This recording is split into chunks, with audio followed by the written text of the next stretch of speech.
बिहार में किसी को भी रास नहीं आई पाठक की पाठ। न जनता को, न छात्रों और शिक्षकों को, यहाँ तक कि राजनीति गलियारों में भी रास नहीं आई। और अंततः बिहार के मुख्यमंत्री नीतीश कुमार को आगे बढ़कर हस्तक्षेप करते हुए काटी गई छुट्टी के आदेश को निरस्त करने का सख्त आदेश के पाठक को दे दिया। सीएम नीतीश कुमार ने खुशी मन से ऐसा नहीं किया, बल्कि शिक्षकों के आर पार की लड़ाई और बिहार में प्रस्तावित क्रांति को रोकने के लिए ये कदम उठाया गया है। अगर सीएम नीतीश आगे बढ़कर हस्तक्षेप नहीं किया होता तो 5 सितंबर को शिक्षक दिवस के अवसर पर पूरे बिहार में मुंह पर काली पट्टी बांधकर प्रतिरोध दिवस मनाया जाता। हालांकि अब ये प्रस्ताव वापस ले लिया गया है। शिक्षा विभाग ने राज्य के सरकारी स्कूलों में पहले से घोषित अवकाशों की जगह रक्षाबंधन समेत कई छुट्टियों को खत्म करने संबंधी अपने आदेश को सोमवार को वापस ले लिया। शिक्षा विभाग ने 29 अगस्त को जारी छुट्टियों के संबंधित आदेश को 4 सितंबर को रद्द कर दिया है। विभाग ने इसके 7 दिन पहले 29 अगस्त को नया आदेश जारी कर रक्षाबंधन, तीज, जन्माष्टमी और जितिया जैसे पर्व की छुट्टियां रद्द कर दी थी। शिक्षा विभाग के इस आदेश के खिलाफ भाजपा के साथ साथ शिक्षक संघ ने भी विरोध किया था। शिक्षा विभाग ने कहा था कि स्कूलों में अधिक से अधिक पढ़ाई हो, इसके लिए अवकाश में संशोधन किया गया है। सोमवार को विभाग ने 2 लाइन का आदेश जारी कर कहा कि 29 अगस्त को प्रारंभिक, माध्यमिक और उच्च माध्यमिक स्कूलों में छुट्टियां संबंधित आदेश को निरस्त किया जाता है। गौरतलब हो कि 29 अगस्त को जारी आदेश के तहत अब दिसंबर तक मात्र 11 छुट्टियां होनी थी। इनमें 3 रविवार भी शामिल थे।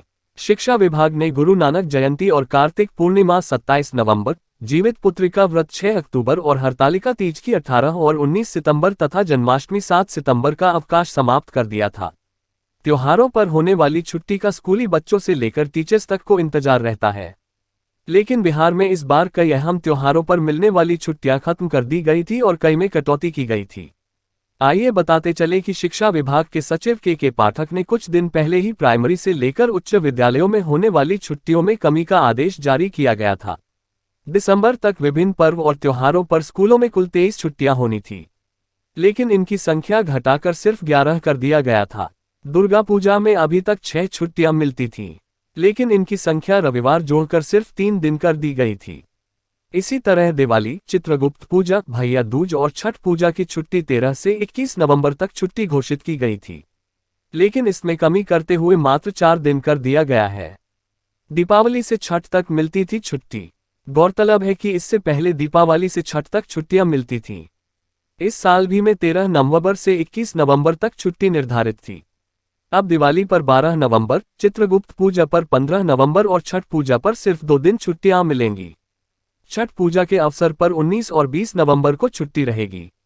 बिहार शिक्षा विभाग ने कहा है कि शिक्षा का अधिकार कानून 2009 में 1ली से 5वीं तक कम से कम 200 दिन तथा छठी कक्षा से 8वीं तक कम से कम 220 दिनों के कार्यदिवस का प्रावधान है। इसके तहत ही नई लिस्ट बनाई गई है। बिहार शिक्षक संघ ने 5 सितंबर से सरकार के खिलाफ आंदोलन शुरू करने का फैसला किया था। इस संबंध में रविवार को गांधी मैदान स्थित यूथ हॉस्टल में 4 घंटे तक बैठक हुई, जिसमें 15 शिक्षक संघों ने हिस्सा लिया था। संघों ने सर्वसम्मति से इस वर्ष शिक्षकों की छुट्टियां रद्द करने का विरोध करने का निर्णय लिया। टीईटी प्राथमिक शिक्षक संघ के संयोजक राजू सिंह ने कहा था कि हम साल में 252 दिन काम कर रहे हैं, जबकि शिक्षा विभाग द्वारा निर्धारित लक्ष्य केवल 220 दिन है। फिर भी विभाग ने शिक्षकों की छुट्टियों में कटौती कर दी है। हमने सरकार की कार्रवाई के खिलाफ आंदोलन शुरू करने का फैसला किया था, लेकिन सरकार ने आदेश वापस ले लिया है। शिक्षक संघ बिहार के अध्यक्ष केशव कुमार ने कहा कि सरकार के ताज़ा फैसले के बाद 5 सितंबर से प्रस्तावित आंदोलन को वापस ले लिया गया है।